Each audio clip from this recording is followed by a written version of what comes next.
Cruzando as Conversas. Oferecimento: Associação dos Oficiais da Brigada Militar e do Corpo de Bombeiros.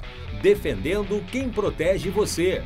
O Badesul valoriza você, valoriza o Rio Grande. Conte sempre com o Badesul e Porto Color. Boa noite, eu sou Guilherme Macalossi, você está acompanhando na RDC TV mais uma edição do Cruzando as Conversas, o seu programa de análises e debates, sempre com a perspectiva dos assuntos do momento, com os nossos convidados aqui no estúdio e também através de videoconferência de qualquer lugar do mundo. Você nos acompanha pelos canais 24 e 524 da Claro Net TV e pelas redes sociais, @RDCTV Digital.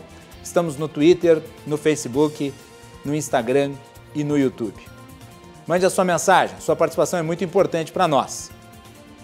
O Cruzando as Conversas também pode ser acompanhado através do podcast, pelo Spotify, Google Podcast e demais agregadores.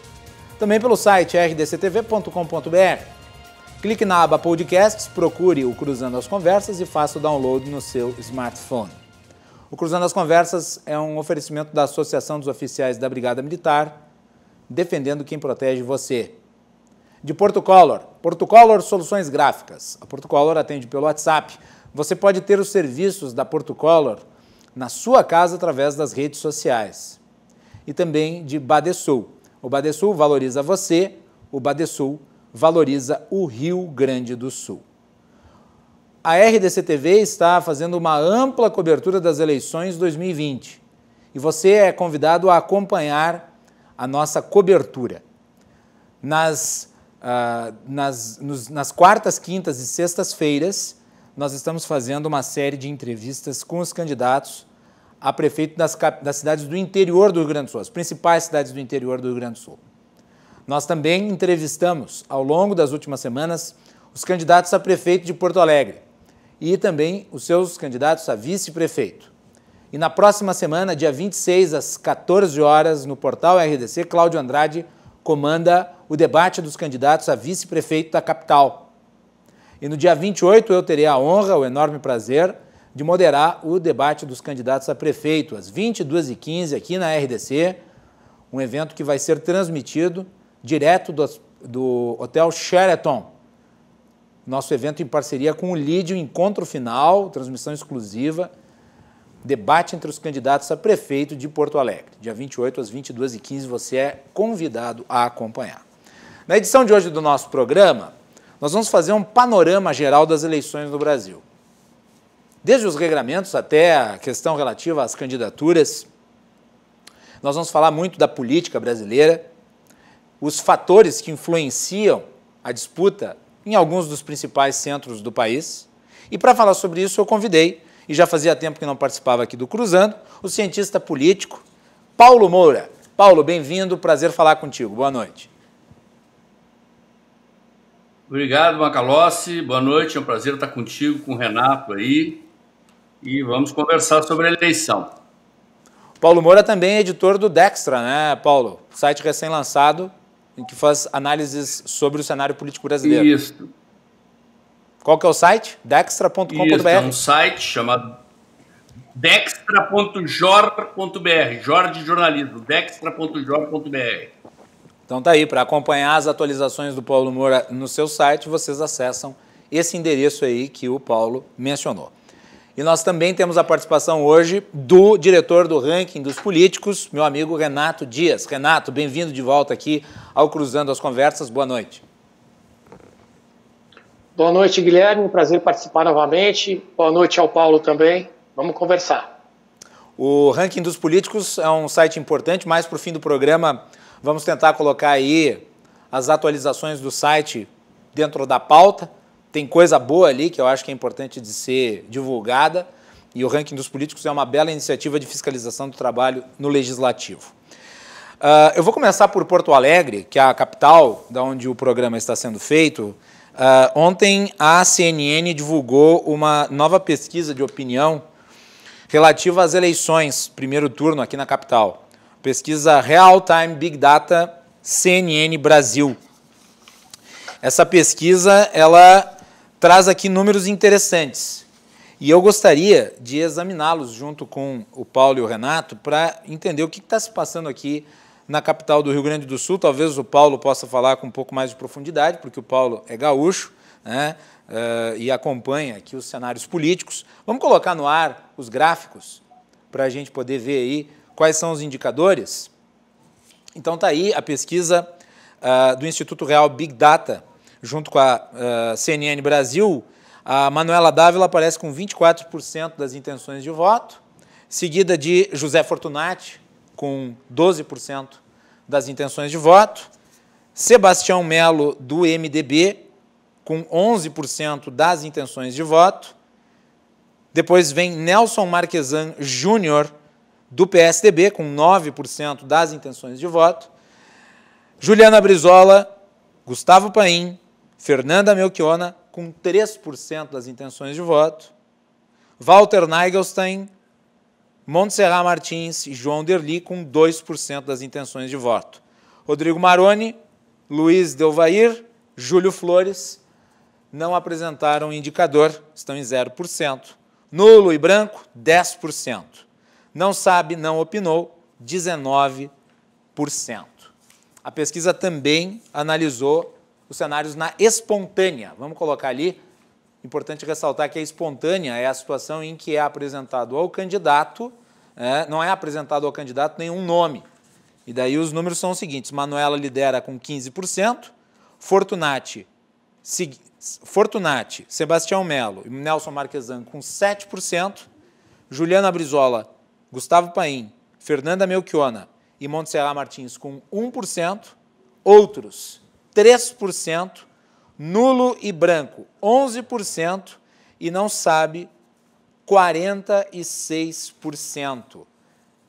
Por fim, a pesquisa também fez uma tiragem aí relativa à rejeição. E em relação à rejeição, os números são os seguintes: Nelson Marquesan tem 36% de rejeição, Manuela Dávila 33%, José Fortunati 13%, Sebastião Melo 12%, Walter Nagelstein 8%, Rodrigo Maroni 5%, Júlio Flores 5%, Gustavo Paim 5%, Montserrat Martins 4%, Luiz Delvair 3% e também Juliana Brizola, João Derli e Fernanda Melchiona, todos com 3%. Essa pesquisa foi publicada ontem e ela está registrada no site do TRE, aliás, do TSE, sob o número RS 01422/2020. Foram entrevistadas 1.050 pessoas por telefone entre os dias 14 e 17 de outubro. A margem de erro é de 3 pontos para mais ou para menos e o nível de confiança é de 95%. Isso significa que, se a mesma pesquisa fosse feita 100 vezes, o resultado seria o mesmo dentro de uma margem de erro em 95 dessas 100 vezes.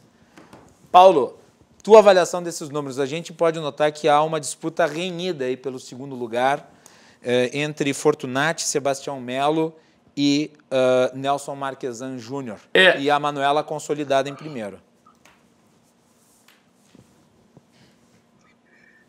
A marca das pesquisas em Porto Alegre até esse momento tem sido uma estabilidade dos candidatos nessas posições. Pode variar de instituto para instituto os números. Isso se explica, né? Porque são metodologias diferentes, questionários diferentes, pesquisas com amostragens diferentes, feitas em momentos diferentes. Alô? Mas há uns posicionamentos. A novidade da pesquisa embora com margem de erro, né, é a proximidade maior do Melo em relação ao Fortunati pelo segundo lugar. E acredito que a emoção da eleição em Porto Alegre deve ficar na disputa entre esses dois. Eu creio que a rejeição do prefeito Marquesan é um impeditivo bastante forte. E lembro que Porto Alegre tem apresentado, aliás, no Rio Grande do Sul também, mas Porto Alegre tem apresentado uma característica em eleições anteriores, que é um movimento brusco em grande quantidade de eleitores, um momento com nome, né? É que neste momento os eleitores que rejeitam a Manoela, que não querem a volta da esquerda à Prefeitura de Porto Alegre, estivesse observando o cenário e vendo quem é que poderá derrotar a candidata do PCdoB no segundo turno. E eu não descarto que o candidato que for percebido como aquele que tem mais condições de derrotar a Manoela seja o recebedor aí de um contingente significativo de votos, provocando aí o desempate entre o Fortunato e o Melo, né?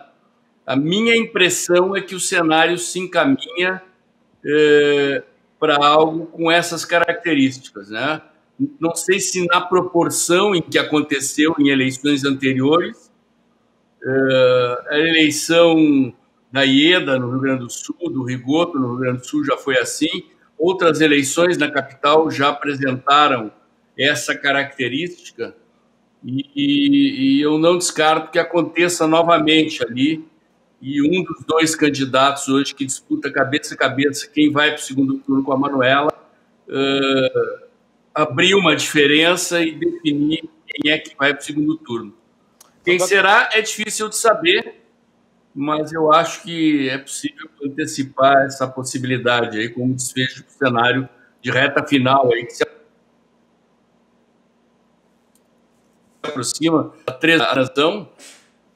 Vamos observar aí essa movimentação da reta final. Paulo, tu consideras então que nessa eleição aqui em Porto Alegre também há aquele mesmo modelo de posicionamento do eleitor que é mais baseado na rejeição ao candidato que ele não quer ver eleito de jeito nenhum do que necessariamente do apoio ou do entusiasmo dele por uma candidatura em específico?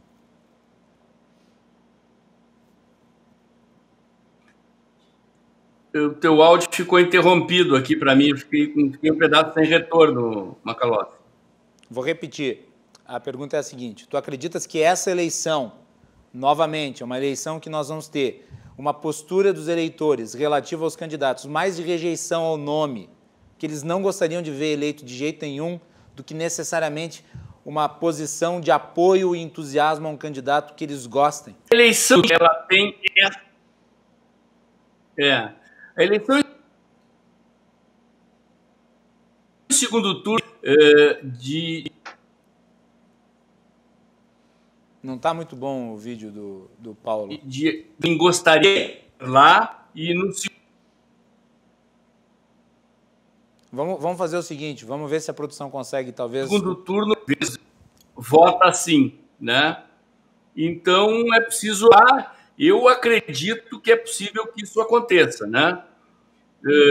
Que o eleitor... Você vê que a rejeição... Está muito cortada a fala do Paulo. da Manoela, né? Paulo, eu vou pedir o seguinte, eu vou pedir para que tu entre e saia da tua conexão conosco para tentar firmar um pouco ela, porque está muito entrecortado, a gente não está conseguindo compreender muito bem o que tu está falando, pelo menos nessa parte. Eu vou passar a palavra, eu vou pedir para o Renato se manifestar agora em relação a pesquisas de opinião, que a pesquisa de opinião, em geral, não sei se o Renato está muito por dentro do cenário político aqui em Porto Alegre, mas para passar para ele, basicamente, os candidatos que colocam-se em segundo, terceiro e quarto lugar, eles tenderiam a disputar um público parecido. Enquanto a Manoela, que é a candidata da esquerda, que está associada ao PT e junto o PCdoB, que é o partido dela, parece ter monopolizado o campo da esquerda. As candidatas de esquerda que estão aqui, que são, no caso, a Juliana Brizola, do PDT, e a Fernanda Melchiona, do PSOL, elas aparecem com um percentual muito pequeno. Mas, se somar os percentuais, quer dizer, some-se o percentual da Manoela, mais o percentual da Juliana Brizola, mais o percentual da Melchiona, e ao mesmo tempo você somar o percentual do Fortunati, do Sebastião Melo, do Walter, do Gustavo Paim, se juntar esses percentuais todos, você vai chegar dentro daquela margem dos chamados 3/3, né? O terço que é de esquerda, o terço que é de centro-direita, de direita, e o terço que é indefinido e pode ir para um lado ou pode ir para outro lado. Renato.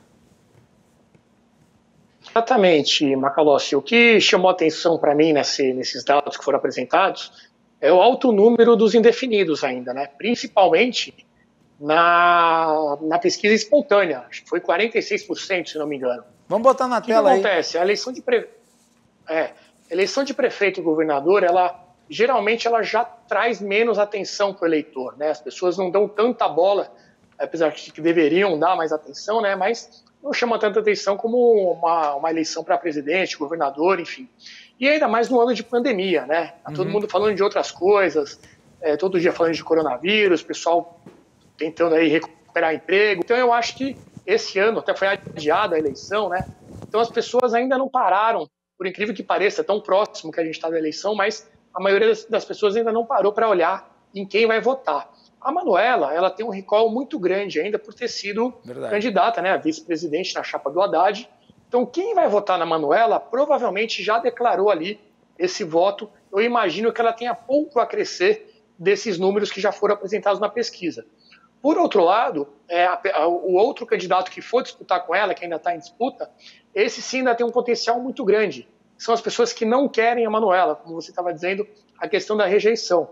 E aí, quando a gente pega esses 46% que na espontânea nem pararam para olhar quem são os candidatos, eu imagino que quando for chegando mais próximo da eleição, aí sim esses números vão se consolidar e vai ficar mais claro o cenário de quem vai ser o adversário dela no segundo turno, e aí sim com aquela eleição de quem é o menos feio, né, do segundo turno, que a gente tem muitas vezes, que quem tiver a menor rejeição acaba ganhando a eleição. Essa questão da rejeição ela é fundamental, porque é dito em muitos casos que uma rejeição que supere 33%, 34%, ela começa a se tornar tóxica e faz com que a candidatura se torne inviável no segundo turno, onde você precisa convencer toda aquela margem de eleitores que não necessariamente são simpáticos.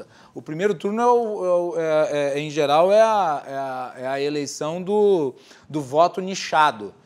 No segundo turno, você precisa ampliar a sua base. Daí você tem que, obviamente, ser receptivo a esses votos, né, Renato? Exatamente. E a minha leitura é que o nicho da esquerda já está consolidado, praticamente consolidado, nesses números da pesquisa. Os outros 30% do pessoal que pode ir para um lado ou para o outro, e os 30% da direita, ainda estão muito espalhados, né? E mais ainda não definiram o seu voto, que é aquele número grande de indecisos. Então eu acho que o potencial de crescimento da esquerda ele é mais limitado, muito por conta da Manuela ser um nome muito mais conhecido, né? Então as pessoas, na hora, quem vai votar na Manuela já declara o voto ali na hora, enquanto que os outros candidatos ainda têm esse período aí para que as pessoas façam um estudo dos candidatos para que possam escolher e quem vai votar. Vamos ver se a conexão do Paulo melhorou um pouco agora que ele voltou. Paulo, questão de rejeição e o recall da Manuela Dávila. A rejeição, como eu dizia, eu concordo com o Renato, né?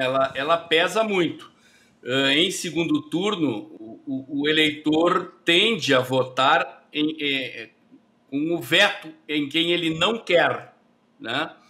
E aí a rejeição pesa.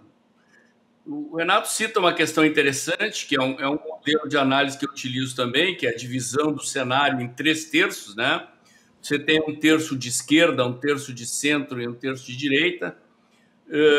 A Manuela, nessa faixa dos 24%, 25%, praticamente ocupou todo o campo da esquerda. Uhum.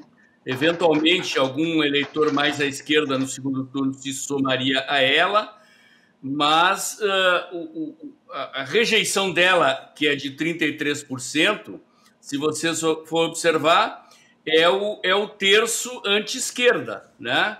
Sim. É o terço de direita. E esse terço, ele rejeita a Manuela, mas ele não escolheu um candidato. Ele tá espalhado entre os candidatos que estão ali na segunda, terceira, quarta posição.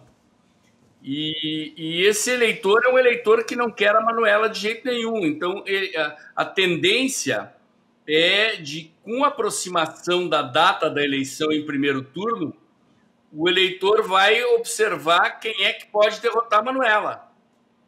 Então, é possível que aconteça esse movimento de convergência, ou seja, o eleitor que está indefinido ou o eleitor que está com um candidato, ao perceber que o seu candidato não vai para o segundo turno, ele faz um voto útil, ele migra para um nome mais bem posicionado na pesquisa que eventualmente possa derrotar a Manoela, e esse nome deslancha, se definindo como o nome que vai para o segundo turno contra ela.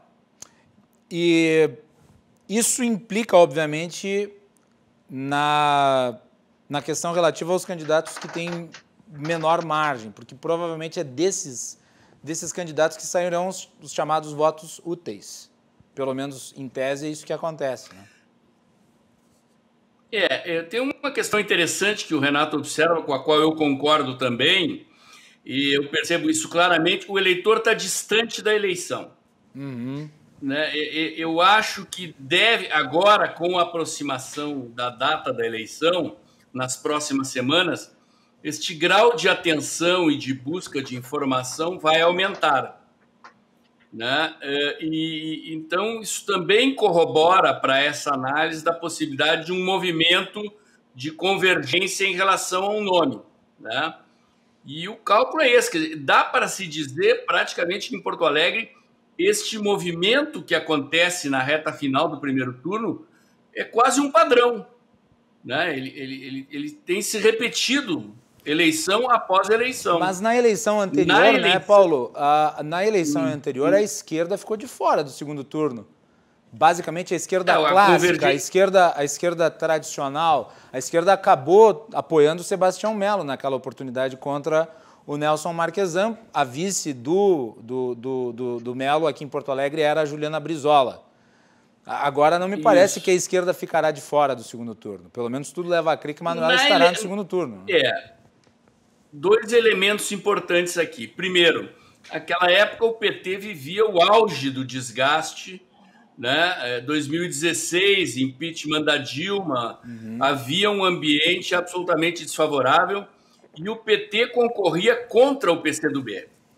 Então, o PT hoje, a estrutura partidária do PT ainda é uma máquina forte, é um dos partidos que mais tem fundo partidário no Brasil inteiro, né? Então, dessa vez, PT e PCdoB estão competindo aliados.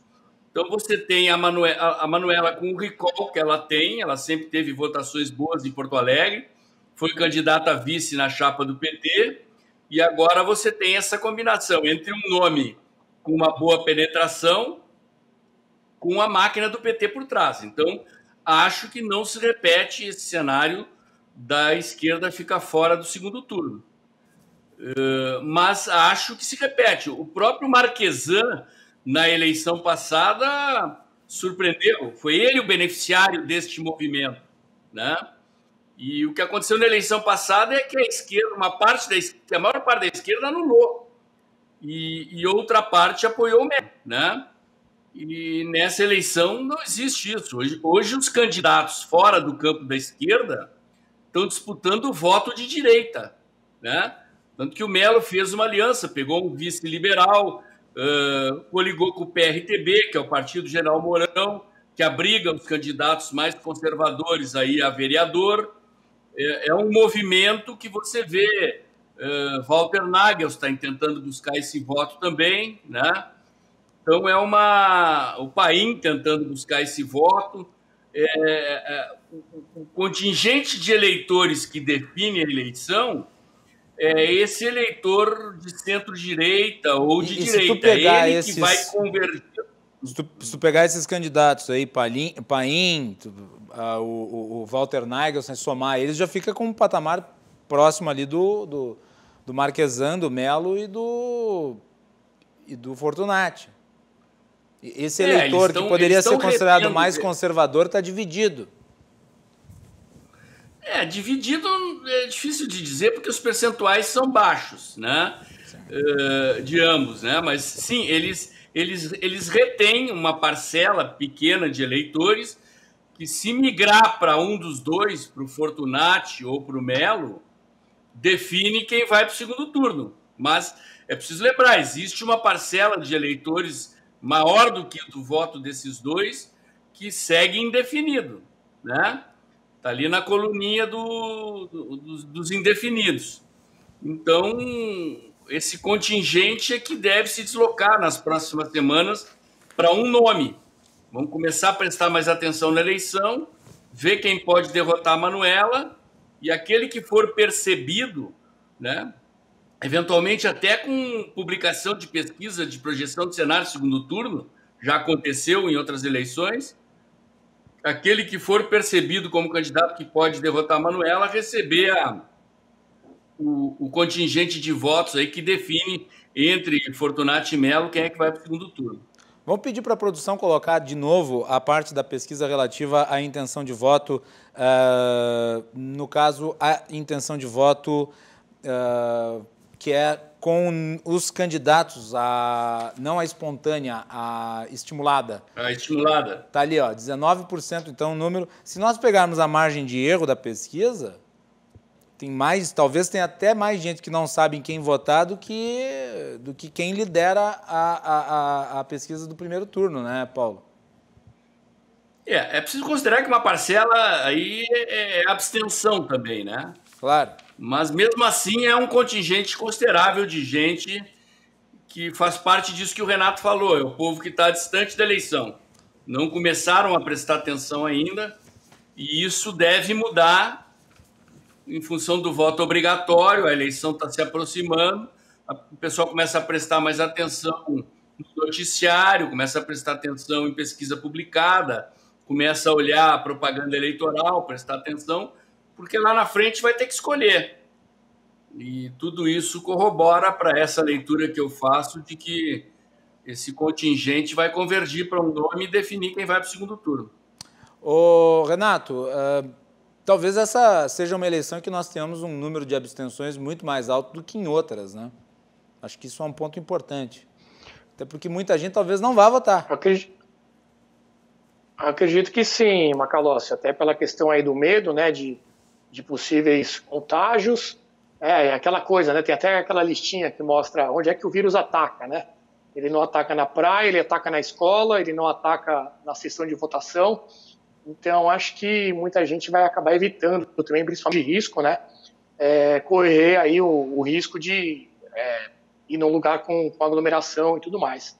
Sobre esses números também, Macalossi, eu acho que tem o seguinte, geralmente quem está na oposição, né, quem quer mudar a situação, que é o pessoal da esquerda hoje, né, aí no Porto Alegre também, ele está mais engajado, né? Então, enquanto o pessoal está mais preocupado com o vírus, não está muito ainda olhando a questão dos candidatos, quem está ali querendo mudar, quer fazer uma mudança de ideologia de quem está no poder, até em nível federal, né, Bolsonaro toda hora aí nas notícias e tal, quem está dente com a política, ele está mais ansioso para votar, então ele já sabe em quem ele vai votar. E isso é refletido também nas pesquisas. Então, por isso que o adversário da Manuela, acho que vai demorar um pouco mais para ficar definido.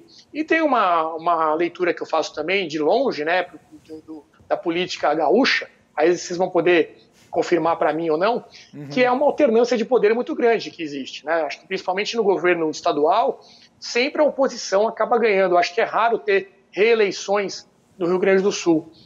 Então, acho que isso também nunca houve, na verdade, agora com a esquerda vindo forte. Nunca houve, né? Nunca houve. Então é uma impressão que realmente se comprova. O que aconteceu no máximo aqui no Rio Grande do Sul ao longo do tempo foi 2 períodos em que governos de características semelhantes se seguiram, no caso.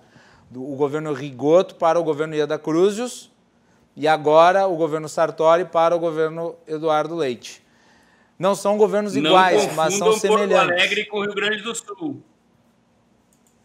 Olha aí, por isso que é importante a palavra de quem está de lá. Em Porto Alegre, o PT governou por 16 anos seguidos e houve várias reeleições. este padrão de não reeleger é do Estado.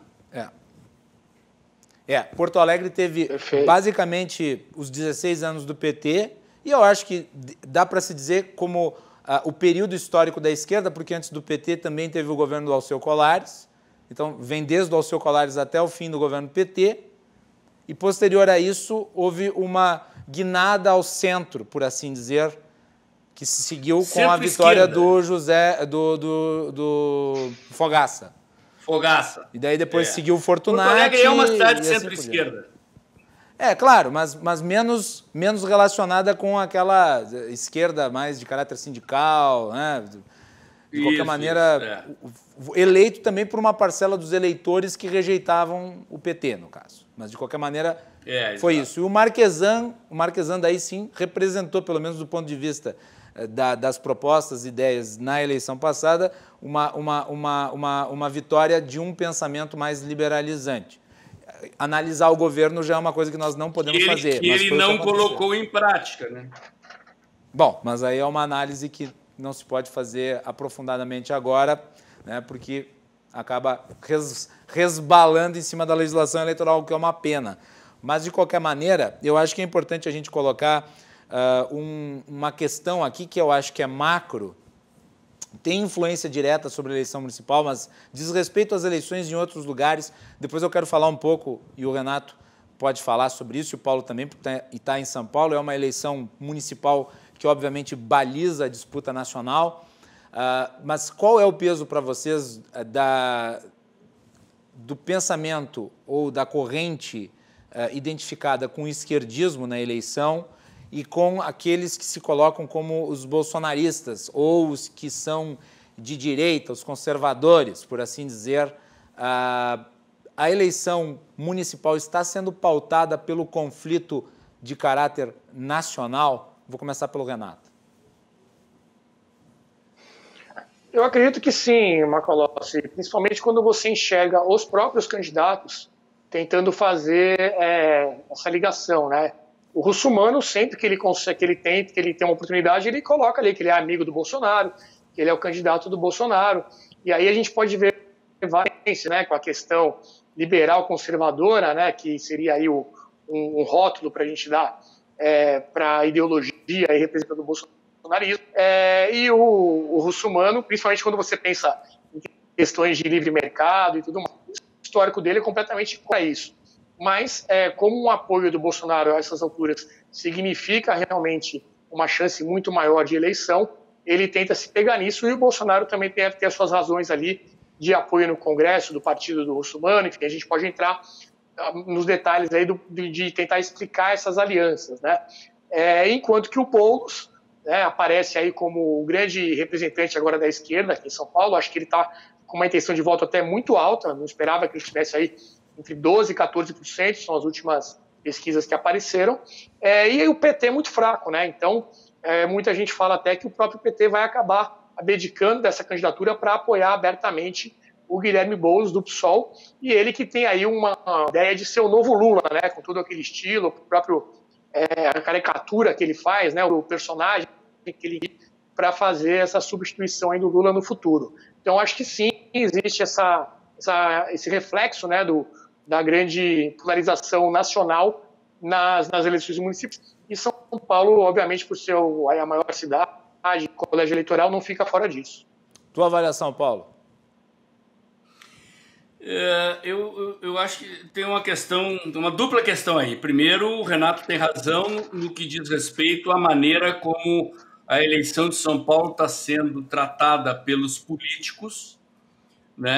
A disputa entre o presidente Bolsonaro e o governador Dória na antessala da eleição de 2022 foi introduzida como um componente da eleição no momento em que o presidente assumiu o apoio ao Russomano, e isso é inseparável do cenário da eleição. Mas eu não vejo o eleitor paulistano levando isso em consideração. Eu acho que, pelo que eu percebo, que o que está pesando nesse momento, né, é É o critério da gestão municipal, da prefeitura da cidade, e seria necessário que o ativismo conservador que foi para as ruas aqui em São Paulo no impeachment da Dilma, na eleição do presidente Bolsonaro, adotasse o candidato russomano como seu. Mas não parece haver empolgação, né, Paulo? Exatamente, é exatamente o que eu ia dizer. Porque o candidato russomano, ele é um candidato que sempre teve esse patamar aí e ele, em geral, murcha. E, aliás, a última pesquisa que saiu mostrou ele com queda, ele já está atrás do Bruno Covas. Pode continuar. Eu levanto uma interrogação com essa pesquisa do Datafolha que saiu hoje, e eu quero ver a do Ibope, que vai sair no fim de semana, porque ela destoa muito da pesquisa XP e PESP que saiu ontem, né? O relatório circulou, e de um padrão que vinha se apresentando. O que os números das outras pesquisas diziam, né? O russomano na frente, em torno de 25%, né? Não vou me pegar nos números, porque com a margem de erro tem algumas diferenças. O Covas em segundo lugar, na faixa dos 23%. Então, aí varia 24%, 22% no Instituto, o russomano 25%, 27% em outro instituto, mas as posições mais ou menos dessas. O que se constatou no Ibope e na XP e PESP? Uma pequena queda do russomano, de 2 pontos, e uma subida de 1 ponto, uma pequena queda de 1 ponto do russomano e uma subida de 2 pontos do Covas, mas sem alterar as primeiras posições. O que me chama a atenção é que o Datafolha publicado hoje aponta uma queda de 7 pontos do russomano. Que não estou dizendo que não possa acontecer, né? Porque a rejeição do russomano é alta, né? Sim. E havia esse esboço dentro da margem de erro, mas para mim, assim, eu botei em estado de observação, né? Porque você tem que contar assim, caiu 1 ponto o russomano, é na margem de erro. Subiu 2 pontos o Covas, é na margem de erro. Mas a diferença caiu 3.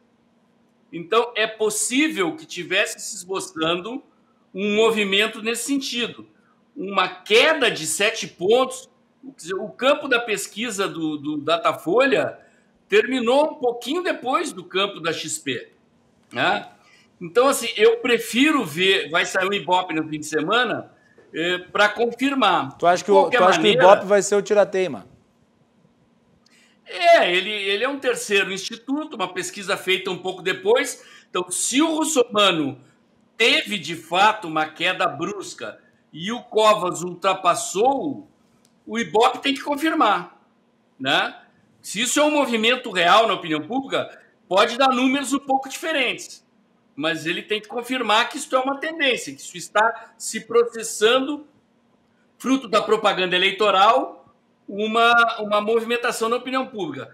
Nos vídeos que eu faço, os comentários do meu canal... Deixa eu perguntar para vocês, já que tu tocasse nisso, Paulo, acho que é importante destacar, o horário eleitoral ele ainda produz esse efeito, quer dizer, nós não estamos falando, vamos pegar o Datafolha, nós não estamos falando de uma variação de 1, 2, 3%. Tu mencionaste uma variação de 7%, uma queda de 7%, é um tombo considerável. O horário eleitoral é capaz de produzir uma mudança como essa ou existe algum fator extra que possa ter influído aí? Não sei se o Renato quer falar, eu tenho falado bastante, aí depois eu falo aí, o Renato. Vai lá, Renato, depois o Paulo complementa. Vai. Eu acho que já é um fato aí consumado de que cada vez menos, né, Macalossi? O horário eleitoral, sua importância fundamental no passado, né? Geralmente quem no tempo realmente esperava uma grande vantagem. Eu digo o Geraldo Alckmin. Diminuiu muito, mas é óbvio que ainda tem. Eu digo o Geraldo Alckmin fez aquele grande coligação com todo mundo, ativos na base dele, não adiantou de nada. Eu acho que o que vai fazer mudar mesmo esse cenário é a proximidade das eleições e definir voto. Muita gente, por exemplo, apoia o russomano.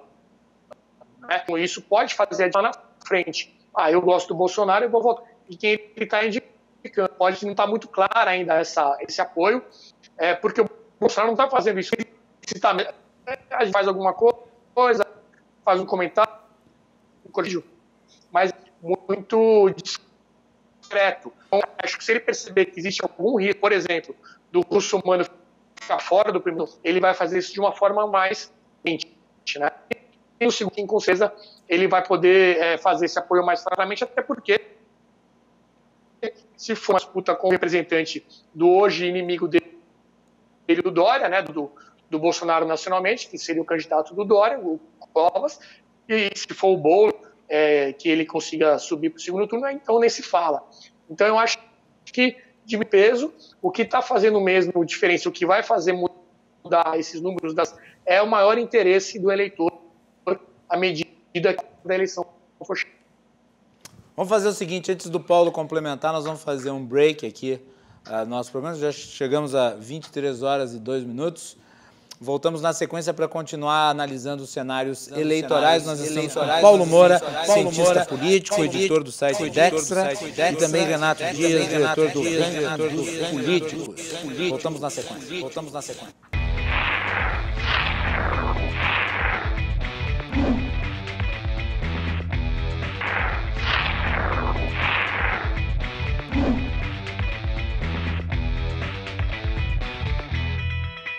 Segundo bloco do Cruzando as Conversas aqui na RDC TV, você que está nos assistindo é convidado para acompanhar no próximo dia 26, às 14 horas, o debate dos candidatos a vice aqui na nossa programação no portal RDC. A condução é do meu colega, amigo jornalista Cláudio Andrade. Nós vamos ter o encontro dos vices.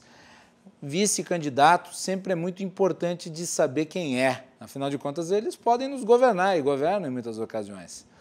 E nós também teremos no dia 28, às 22h15, o debate dos candidatos a prefeito, encontro presencial que a RDC TV promove junto com o lead direto do Hotel Sheraton. Encontro dos candidatos a prefeito, um evento que certamente marca este primeiro turno das eleições. E você pode nos assistir, você já sabe, pelos canais 24 e 524 da Claro.net TV, pelas redes sociais, @RDCTV Digital em todas as plataformas. O nosso programa é um oferecimento da Associação dos Oficiais da Brigada Militar, defendendo quem protege você, de Portocolor, soluções gráficas. A Portocolor atende pelo WhatsApp e você pode ter os serviços da Portocolor na sua casa. E Badesul Desenvolvimento. Badesul valoriza você, valoriza o Rio Grande do Sul. Conte sempre com o Badesul. Voltamos com Renato Dias, diretor do Ranking dos Políticos, e Paulo Moura, cientista político e editor do site Dextra. Paulo, volto contigo. Continuamos aí a nossa análise. Tu ias falar a respeito das últimas colocações do Renato sobre a eleição em São Paulo, que é a eleição municipal mais nacionalizada do país. Claro, São Paulo é uma cidade com uma quantidade de habitantes muito grande, né?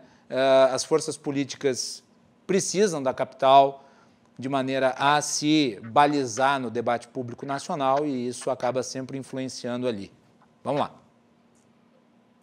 Bom, nós falamos aí do que poderia estar interferindo nas alterações de comportamento do eleitor.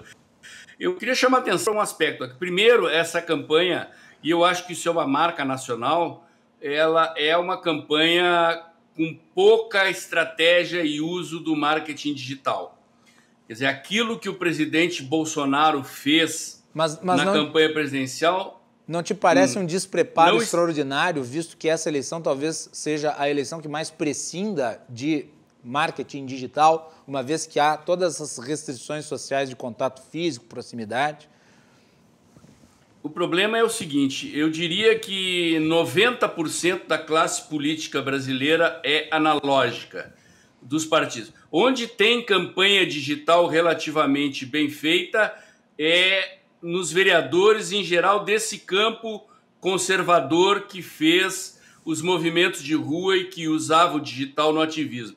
Aqui em São Paulo, paradoxalmente, o único que está fazendo uma campanha digital competente é o Boulos. Tem um site responsivo, capta voluntários para grupos de WhatsApp E eu acho que parte da explicação para os percentuais de voto que ele tem se deve a isso. E a outra parte se deve ao fato de que ele virou o representante da esquerda. O PSOL está começando a substituir o PT em âmbito nacional na liderança do bloco da esquerda, e o eleitor de esquerda foi para ele aqui em São Paulo, né? Então, o que está pesando mesmo é a eleição de marketing tradicional. E o PSDB aqui em São Paulo navega de braçada nesse terreno. Programa de televisão, pesquisa qualitativa, observando como é que o eleitor está recebendo a propaganda, calibrando a propaganda, vendo como é que o eleitor percebe o adversário e atacando o adversário nos seus pontos fracos, no maior estilo de campanha tradicional realmente. Então, o PSDB aqui em São Paulo tem a máquina da prefeitura, o partido está em decadência, mas ainda é uma máquina forte, tem peso, né? E essas coisas desequilibram a eleição, né? É um nome conhecido, está na máquina da prefeitura, tem partido forte, e isso pesa, né? E por mais que as pessoas estejam desatentas em geral, vão começar a prestar atenção agora na televisão, quer dizer, ninguém desliga a TV para não ver um spot de 30 segundos, um rádio, um spot, um comercial de 30 segundos na TV. De alguma maneira a propaganda pega você, né? Algum grau de informação você recebe, e como você não tem um ativismo digital das campanhas, né? Se você for olhar, o próprio Bruno Covas, que é o prefeito, as páginas dele nas mídias sociais estão estacionadas há meses, né? Ou seja, ele propôs, talvez antevendo que nenhum adversário teria o digital forte, ele desprezou o digital. Se ele for atacado no digital, digamos que aconteça o seguinte, vou traçar uma hipótese, né? Essa pesquisa mostrando o Bruno Covas ultrapassando o Russomano, e esse eleitor mais à direita resolve entrar no jogo e atacar o Covas pelas mídias sociais. Ele não tem estrutura para se defender, porque ele não tem campanha digital competente. Está fazendo feijão com arroz no digital, né? Então, para mim, esse é o cenário. Esse é o cenário. Muito bem, Renato, tua avaliação é? Eu acho que essa falta de digital, né, essa campanha digital mais fraca que a gente está observando, é muito por uma incompetência, também uma falta de planejamento das campanhas, mas também porque os produtos são ruins. Para você ter um engajamento digital forte, você precisa ter um candidato que é carismático, que gere ali a emoção das pessoas, de o WhatsApp do WhatsApp, e fazer essa coisa se espalhar. É muito orgânico também uma campanha digital bem sucedida, né? Foi o que a gente viu com o Bolsonaro. E é o que a gente vê com o Boulos, por exemplo, que é um cara carismático, você não pode negar isso. O Boulos, ele é mais engajado para espalhar isso digitalmente, ele posta o apoio dele. O Boulos também acabou virando o candidato da imprensa, muitas vezes, né? Sempre tem campanhas, reportagens favoráveis, com um olhar mais amigável a figura dele. E eu acho que então tem esses dois fatores. Um é realmente uma falha das campanhas de darem um foco maior, mas também porque o produto, né, o candidato, não que ajuda também nesse tipo de engajamento. Se você pegar o Russomano no Covas, são dois candidatos ali que você eles não transmitem nenhuma emoção, eles não têm nenhum tipo de mensagem ali que também estimule os seus a fazer essa mensagem se espalhar.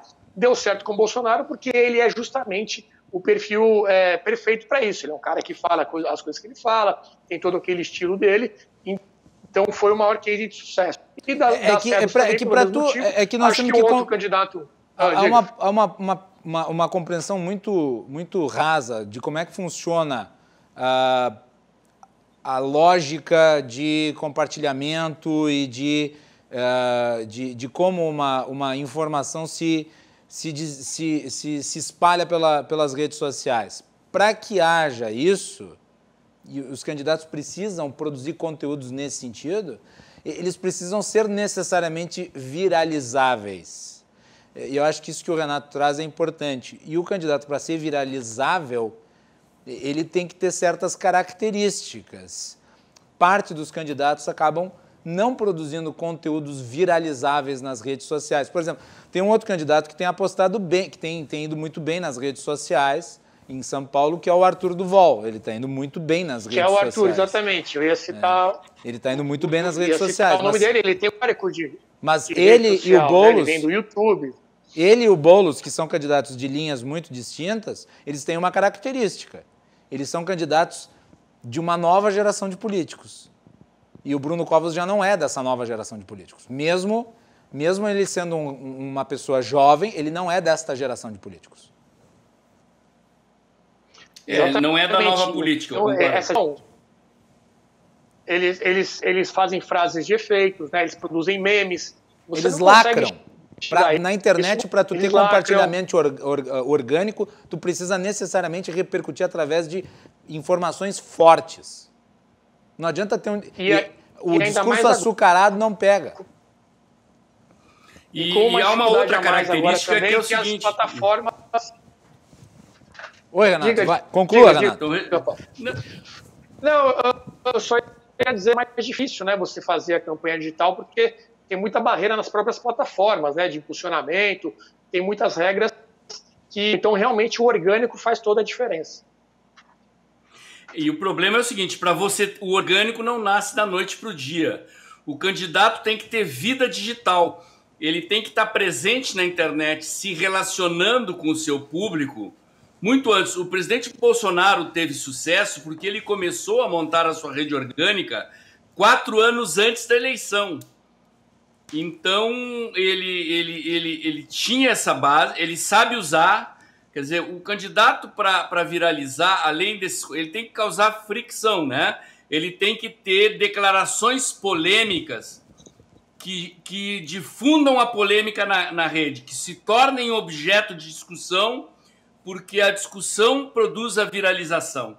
Todo mundo emite uma opinião sobre uma declaração controversa que o candidato disse, e aquilo muitas vezes, inclusive, se torna notícia na grande imprensa e causa um looping, um efeito de retroalimentação das mídias, né? Uma convergência de mídias provocada por um fato criado no digital que ganha o noticiário da grande mídia. E isso o presidente Bolsonaro fez com maestria e apesar de ter muita gente que domina o digital, como o Arthur Duval, o pessoal do MBL que está com ele, né,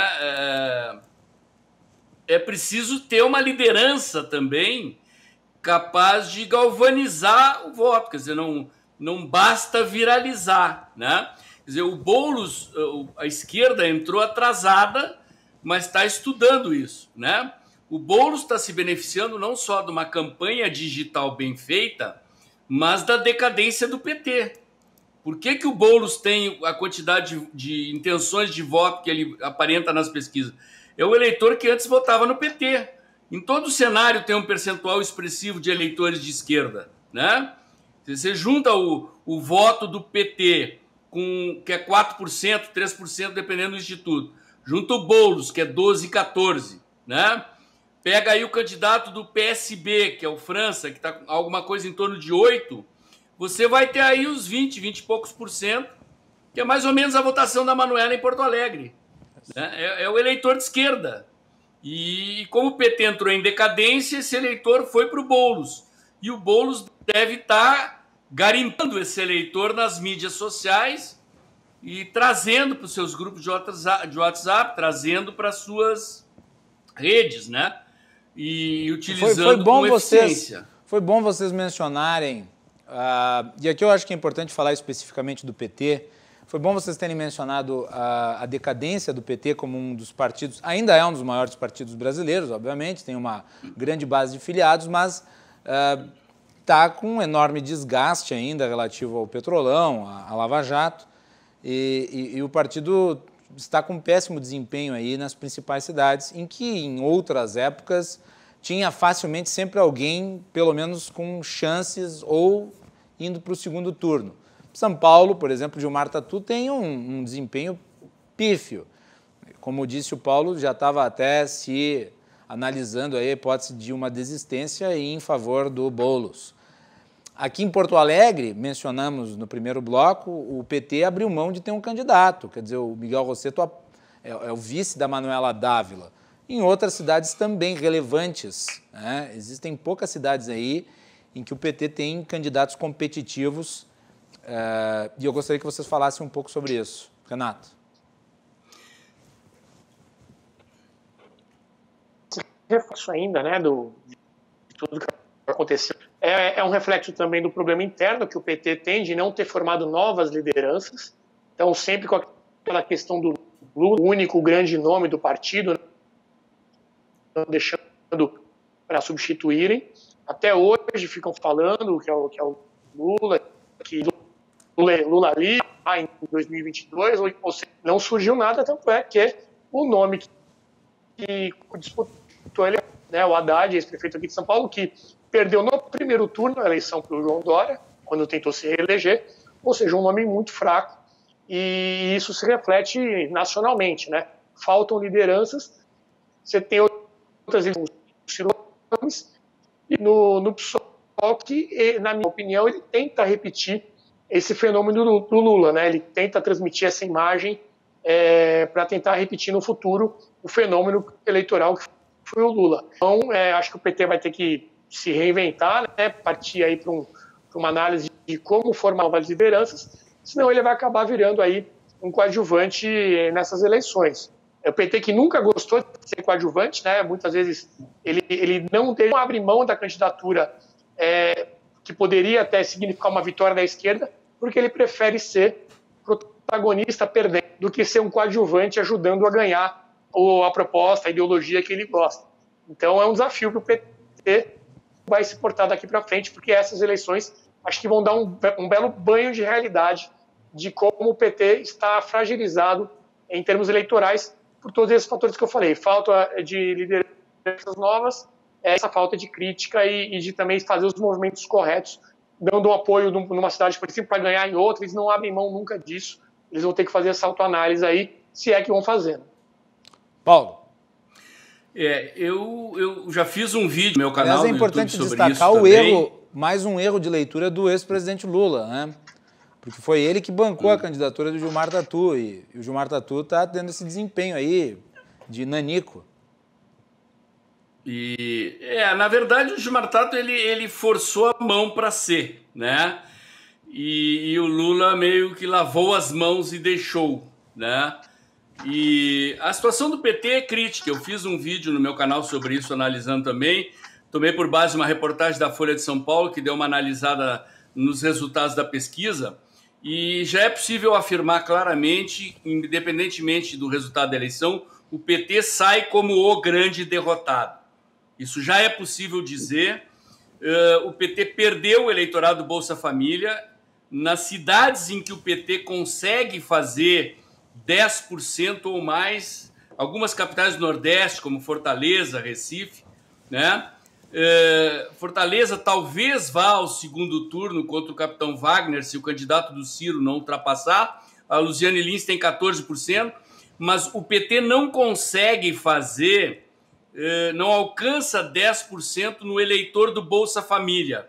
Quando você estratifica a pesquisa por renda, né? Esse segmento do eleitorado que era predominantemente lulista, principalmente no Nordeste, hoje ele está na casa dos 6, 7, 8% que segue votando no PT. Encolheu nessa proporção.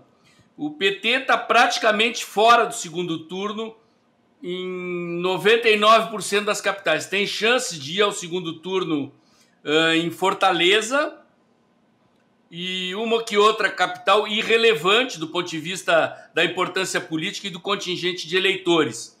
Então, o PT perdeu da eleição de 2012 para a eleição de 2016 10,5 milhões de votos, perdeu 65% das prefeituras e perdeu 45% dos vereadores.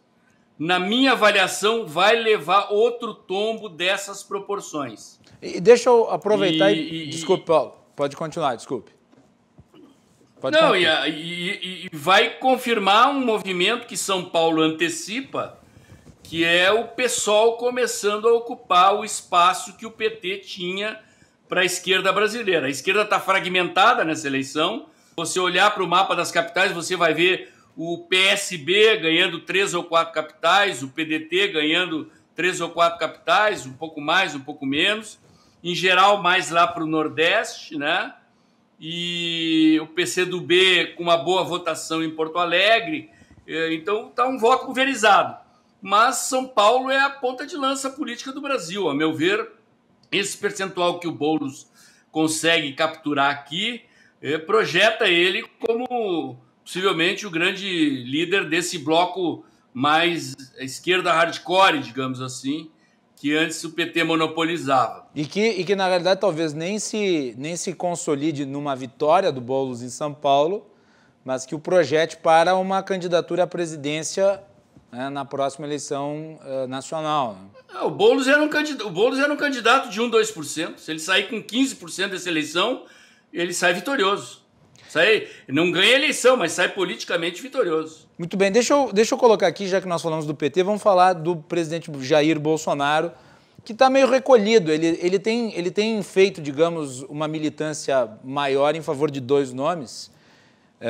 Por exemplo, aqui em Porto Alegre não participou de nada, não chegou nem a mencionar, mas em São Paulo ele tem o Russomano e no Rio de Janeiro ele tem o atual prefeito, né, que é o Crivella, mas dá para dizer que também nas duas situações o apoio do Bolsonaro não fez muita diferença, porque o Russomano, como a gente mencionou, aparentemente está em queda nas pesquisas, e no Rio de Janeiro o Crivella, detentor, né, de toda a força política de comandar o Rio de Janeiro, a cidade, ter a máquina na mão, também o apoio dos evangélicos, ele se encontra bem atrás do ex-prefeito Eduardo Paes. A influência do Bolsonaro... A Marta Rocha empatou com ele hoje. Para ver como tá ruim a situação. A influência do Bolsonaro... A rejeição do Crivella é de 60%. Deixa eu perguntar para vocês. A influência do Bolsonaro nessas eleições, nesses 2 casos onde ele assumiu o candidato, também não é considerável como uma derrota do presidente? Renato. Vai lá, Paulo. Quer começar, Paulo? Olha, eu diria, tem uma coisa que as pessoas não estão observando, tá? Em primeiro lugar, o presidente Bolsonaro ele tem apresentado em todos os institutos uma rejeição alta em várias capitais. Verdade. Inclusive capital, em São Paulo, ela está na casa dos 55% na capital, tá? Mas tem vários lugares que é 40%, 45%, ela é alta, né? E ela tá mitigada porque a popularidade também é alta, né? E não há contradição nisso. Então, as pessoas não têm prestado atenção porque as manchetes têm dado destaque aos resultados das pesquisas mais para o lado da aprovação e as pessoas não prestam atenção nesse aspecto. Agora, no Rio, eu acabei de dizer aqui, a candidata Marta Rocha empatou com o Crivella, lá na casa dos 13% no Datafolha de hoje, né? E a rejeição do Crivella é na casa dos 60%, tem instituto que dá ele com 65% de rejeição. Então, é muito provável que o Crivella fique fora do segundo turno.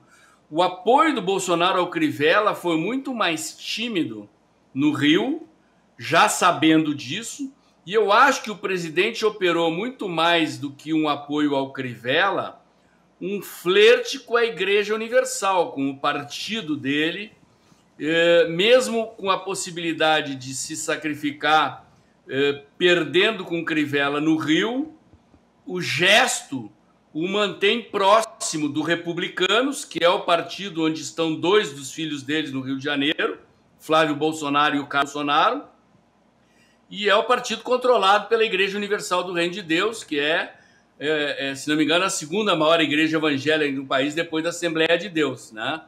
Mas é isso. Agora, eu acredito que se o presidente Bolsonaro consegue botar o Russomano no segundo turno e, eventualmente, derrotar o Covas e o Dória aqui, ele pode sair se dizendo vencedor, né? E vice-versa. Se o Covas ganha, quem vai sair se dizendo vencedor é o Dória, apesar do candidato Bruno Covas estar se dissociando do Dória, se afastando. Eles tiveram uma divergência sobre a vacina, por exemplo. O Covas declarou que não acha necessário obrigar a vacina. O Covas desapareceu das entrevistas coletivas da pandemia que o Dória dá diariamente. No início, os dois apareciam juntos, né? Mas eu acredito que, do ponto de vista nacional, essa imagem de vitória ou derrota do presidente Bolsonaro passa por São Paulo e pelo desempenho do Russomano. E, Paulo, mas e se o Russomano não ficar nem no segundo turno?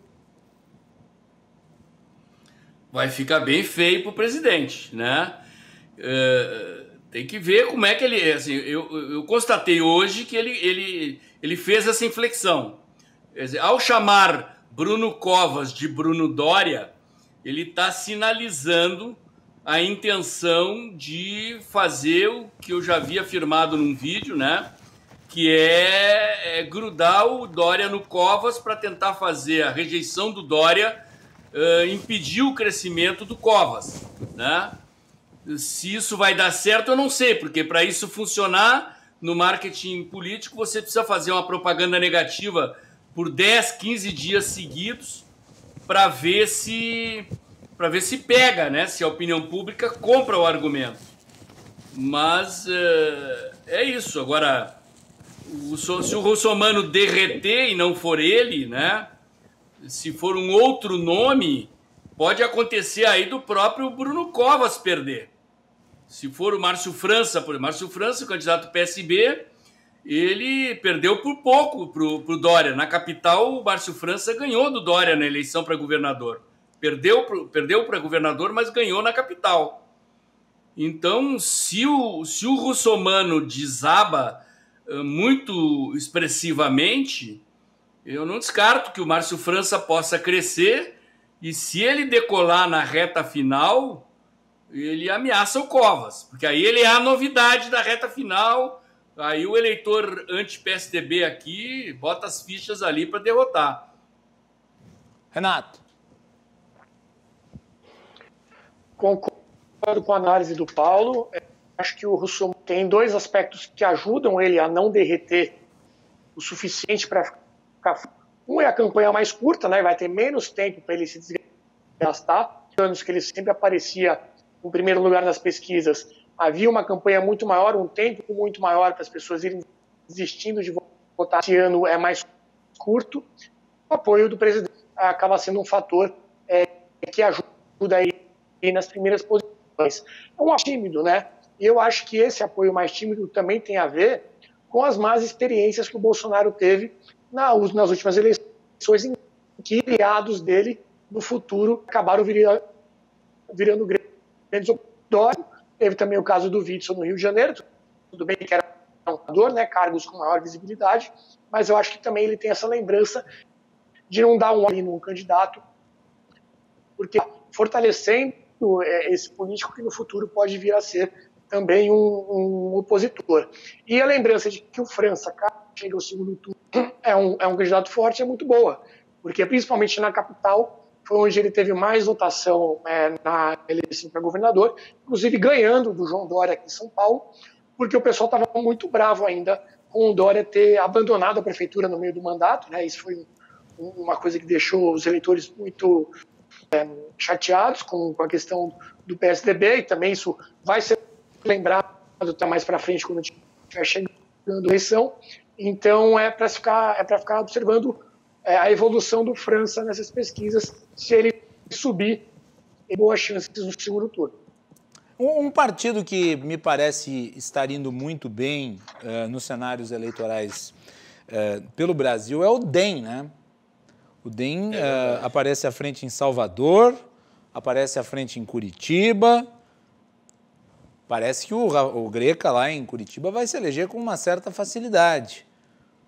Vocês acreditam que há um crescimento efetivo do DEM aí nas capitais? Eu acho que são 3 ou 4 capitais em que o DEM está muito bem, e capitais relevantes. Eu não sei se é tão mérito do partido, né, propriamente, do DEM. Talvez os nomes escolhidos sejam bons nomes e ele acaba sendo aquele partido que abarca os 30% que não estão nem de um lado nem do outro e acaba sendo mais amigável para receber esses votos que não são tão apaixonados. Não sei, eu concordo. Vamos pegar, por exemplo, vamos pegar o caso do Rio de Janeiro. Eduardo Paes, ele tem a sua base, né, desde muito tempo. Ele era do MDB antes. E foi tucano antes. Quer dizer. Exato. E acho que existe ali também pessoas que têm uma boa lembrança do governo dele em janeiro, com todos os problemas que existem, mas eu acho que não é tanto um papel do partido em si, ou da ideologia que ele representa. Isso eu acho que não tem tanta força no eleitorado. Paulo. Em Goiânia tem uma situação inusitada, que o Caiado está apoiando um candidato de outro partido que está bem na pesquisa, se não me engano, do PSD ou do MDB, agora me foge a memória. E é possível que esse candidato apoiado pelo Caiado, não é do DEM, ganhe a eleição, o que mostra que tem a ver com a liderança pessoal do Caiado e não necessariamente, né, a legenda pesando. São equações regionais, lideranças regionais, situações específicas locais.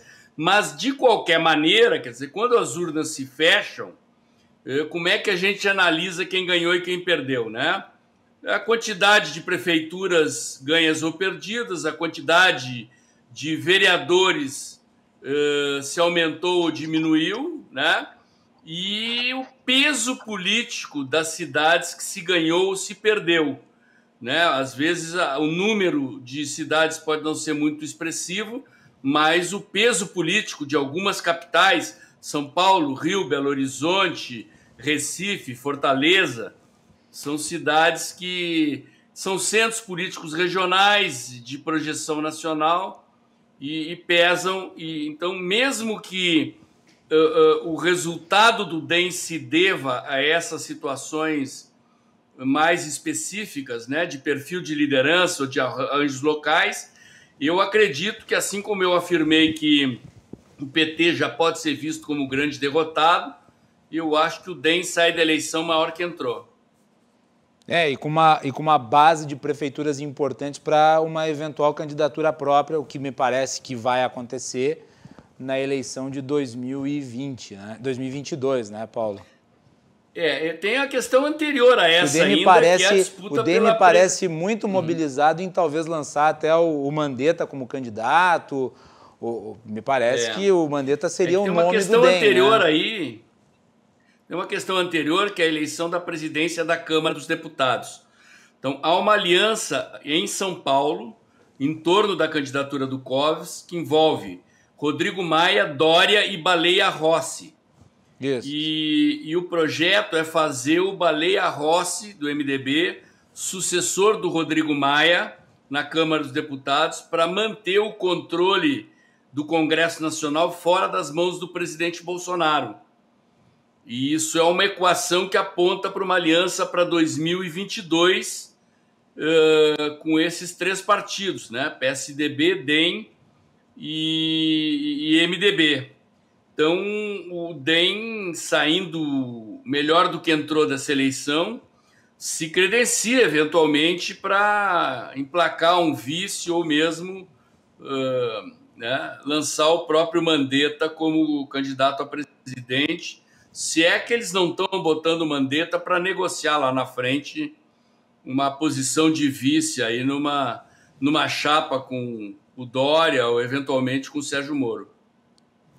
É a tua avaliação, Renato? E depois vamos para as considerações finais. Eu acho que essa eleição da Câmara vai mexer bastante com esse jogo das alianças políticas, né? Outro nome que está é da ministra Tereza Cristina, poderia ser uma alternativa da Câmara, acho que não emplaca, mas isso vai acabar se refletindo, sim, no cenário para 2022. E outra coisa que a gente tem que avaliar é o seguinte, o Dória ele é um grande adversário do Bolsonaro, até o próprio Bolsonaro acabou elegendo o Dória para ser esse antagonista, né? A partir do momento que ele fala que é a vacina do Dória, ele mesmo já está colocando o Dória como um opositor, mas ele vai ter que fazer uma análise também, o João Dória, se ele tem chance mesmo de ganhar 2 para presidente, porque é um passo que ele pode preferir, de repente, se reeleger para governador aqui em São Paulo e pegar uma eleição de 2026 sem o Jair Bolsonaro como opositor. Porque se ele sai de governador para disputar a eleição em 2022 e perde, ele fica sem nada.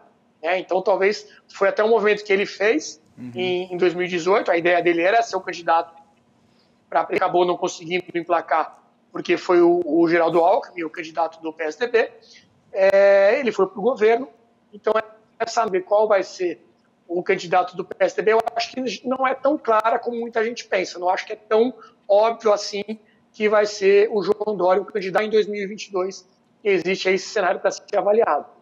Agora vocês vejam, né, como fazendo análise de cenário de uma eleição municipal, a gente chega na eleição presidencial. Eu gostaria de agradecer muito a participação do Paulo Moura aqui no nosso programa. Paulo está convidado para participar de novo, certamente. Te deixo com a última palavra, Paulo. Obrigado. Eu chamo a atenção das pessoas para botar o olho na eleição de São Paulo pelas razões que a gente abordou em vários momentos aqui no programa hoje, né? Quer dizer, o conflito central da política brasileira hoje é o conflito entre Dória e Bolsonaro. Ainda que Dória, eu concordo com o Renato, eventualmente venha a não concorrer, a rejeição dele é alta, né? E talvez o interesse de preservar o governo de São Paulo numa posição para jogar mais para frente faça todo sentido, mas o destino do Brasil passa pela eleição de São Paulo. Passa esse acordo ao que eu acabei de me referir para a presidência da Câmara dos Deputados, passa a leitura de vitória ou derrota do presidente Bolsonaro ou do governador Dória. Então, todo cidadão brasileiro, de uma maneira ou de outra, tem interesse no desfecho da eleição paulistana. Muito bem. Paulo, obrigado pela participação aqui no nosso programa. Muito bem.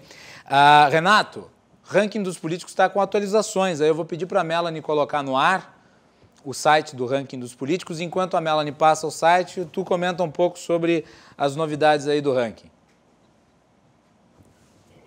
Legal, Macalossi. A gente lançou um site novo na semana passada, fizemos uma atualização do site, na verdade, que é o políticos.org.br. Lá você tem o ranking dos federais e senadores. Então a gente faz uma avaliação do desempenho de mandato do Congresso Nacional. A gente avalia alguns critérios, quanto ele gasta da verba de gabinete e cota parlamentar, se esse político falta ao trabalho ou não, judiciais, se ele é ficha limpa, e como ele vota nas principais decisões do Congresso. Essa análise das votações conta sempre no combate a privilégios e no combate ao desperdício da máquina pública. Nós temos agora também o ranking dos partidos, ou seja, na média, qual partido tem os parlamentares notas no ranking, e o ranking dos estados também. Você vai ver qual estado for político do Brasil segundo esses critérios. Tem também uma ferramenta que é o Meu Ranking, ou seja, você pode definir qual votação, se dá uma orientação de voto, né, se você deve votar sim ou não, e aí você tem um cálculo do ranking de acordo com a sua percepção do que é melhor para o país. Enfim, os vídeos explicativos, temos muito conteúdo de educação também. Fica o convite a todos a conhecerem o político.org.br e as páginas do ranking em todas as redes sociais. A gente tem mais de 2,5 milhões de seguidores hoje, no Instagram, Twitter, YouTube, é só procurar por ranking dos políticos, você vai encontrar lá o nosso material. Agradeço mais uma vez o convite. Isso aí. Obrigado, Renato. Sabes que está aí em casa e parabéns pelo trabalho aí junto ao ranking dos políticos, uma iniciativa que eu não canso de louvar aqui, acho que é importantíssima. Bem, agradecer novamente então a participação dos dois convidados, Renato Dias, diretor do ranking dos políticos, e Paulo Moura, cientista político e editor do site Dextra. Nós vamos fazer intervalo e nós voltamos na sequência para o último bloco do Cruzando as Conversas.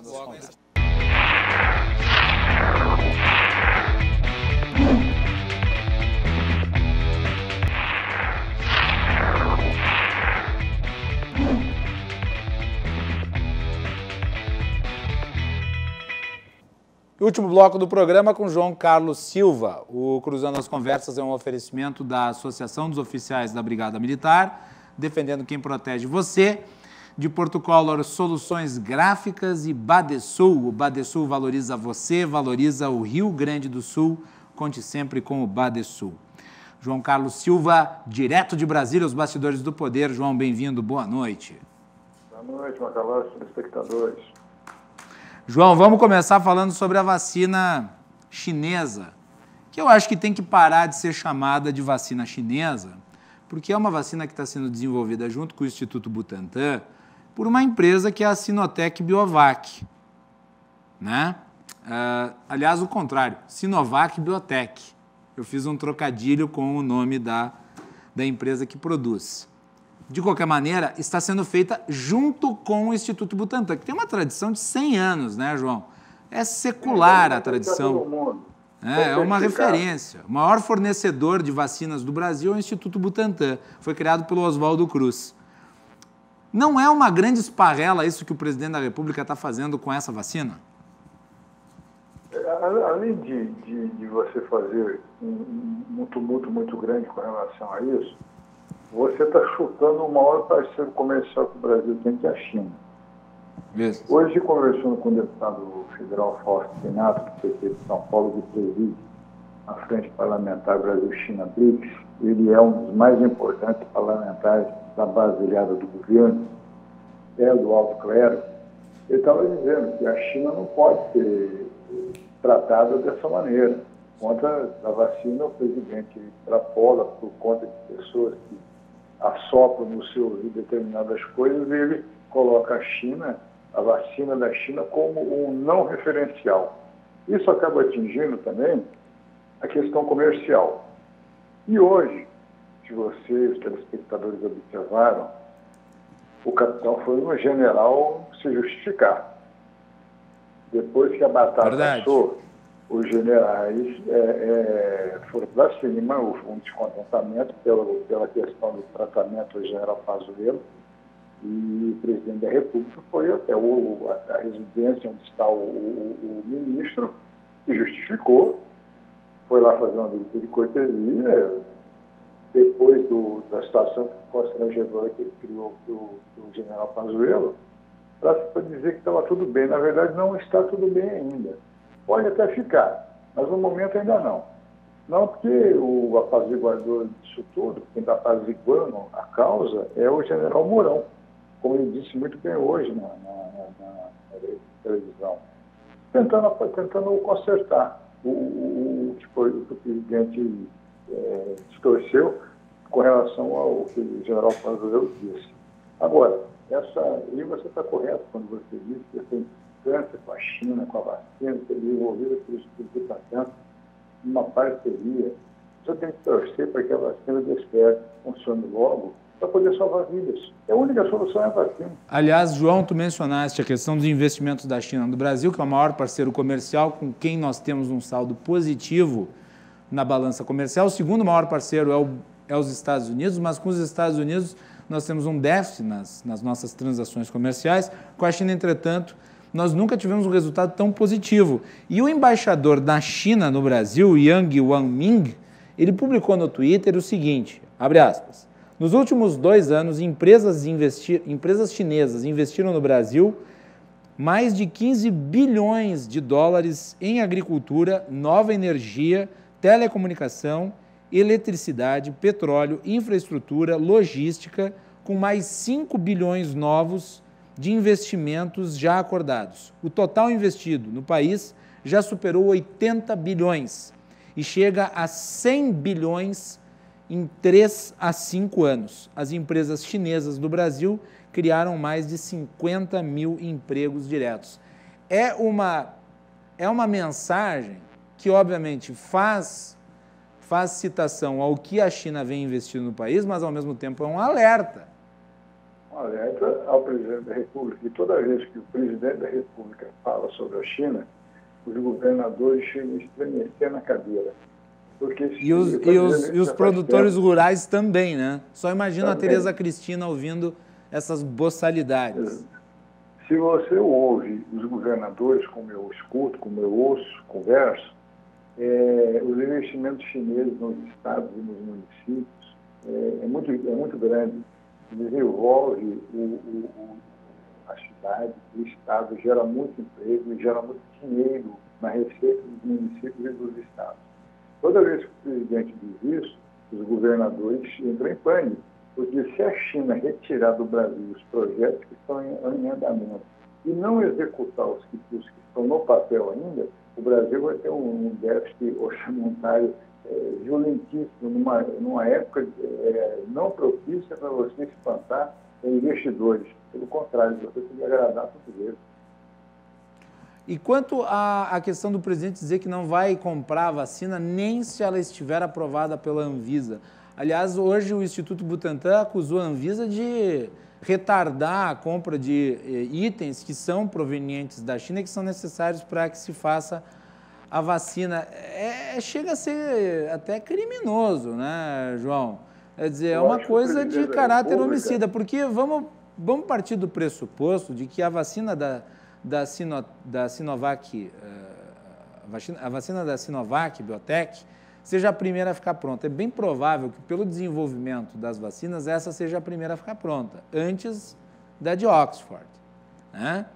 Quer dizer, não vai se comprar por quê? Porque se tem preconceito com a China, porque se tem uma retórica ideológica contra a China, vai se punir a população, permitindo que ela continue submetida à lógica de uma pandemia que mata muita gente, ainda mata muita gente.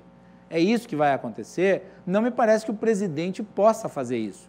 Para mim, o Supremo Tribunal Federal tem que se movimentar no sentido de garantir aos estados e municípios a autonomia para adquirir a vacina, caso haja aprovação por parte da Anvisa, né?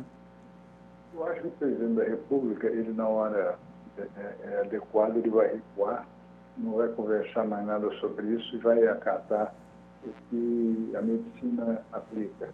Ele não vai poder se submeter ao crime de responsabilidade. Eu acho que ele não fará isso. Ele vai ouvir muito bem o seu mundo militar, vai recuar e vai aceitar de bom grado tudo isso. Porque ele não pode, no seu discurso, ceifar vidas, nem proibir que nenhum ser humano, nenhum cidadão utilize a vacina. Ele sabe muito bem o que isso pode causar, o transtorno político e jurídico que pode causar essa decisão dele. Eu acredito que ele repensa tudo isso, não leve adiante. As últimas 48 horas foram bizonhas, João. Foram assustadoras. Sim. Quer dizer, pareceu o Bolsonaro lá de março. Pela primeira vez no governo, o capitão se submeteu ao rígido regulamento militar. Quando ele viu que os generais o apertaram, ele foi ao general se penitenciar. Eu acho que os generais vão entrar no sítio e vão fazer com que o presidente mude de ideia com relação à questão da vacina e mude também o seu discurso. Não é porque você tem a absoluta maioria da aprovação popular que você vai querer submeter a população a coisas que possam ceifar suas vidas. E é sempre bom lembrar, o Brasil tem um acordo, o governo federal tem um acordo com a Universidade de Oxford e a AstraZeneca, que estão produzindo aquela vacina, que é a vacina britânica, para a compra de, se eu não me engano, 109 milhões de doses. Não é o suficiente. Não é o suficiente. Então, se imaginava que agora o governo faria um acordo também com o governo do Estado de São Paulo, o Instituto Butantan, e a Sinovac, né, para a aquisição de mais 40 milhões de doses. Porque cada brasileiro vai ter que receber 2 doses da vacina. Então vai ser um processo longo de vacinação, vai ser ao longo de mais de um ano. Quando começar a surgir a vacina, ótimo, mas vai ser um processo longo. Então vai precisar de muita vacina. Não se pode abrir mão de nada por preconceito ideológico. Não. Ainda mais sendo... Imagina, João, se essa vacina dá certo e a de Oxford dá errado. E aí? Pois é. Porque tem isso, as vacinas estão para comprovar a sua eficácia. Elas já se demonstram seguras. Agora elas vão se provar eficazes.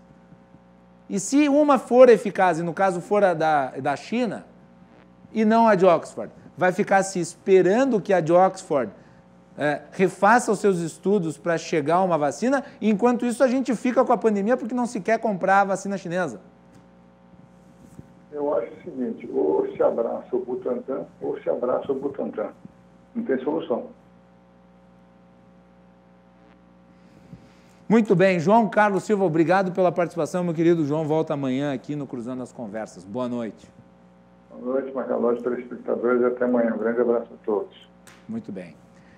João Carlos Silva, a coluna dele de política, sempre ao final do Cruzando as Conversas. Nós vamos ficando por aqui, voltamos amanhã. Uma boa noite a todos. Até mais.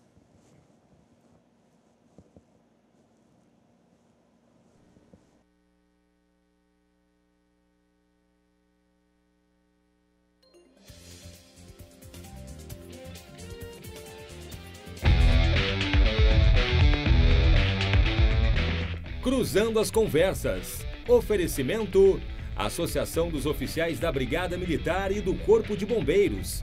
Defendendo quem protege você.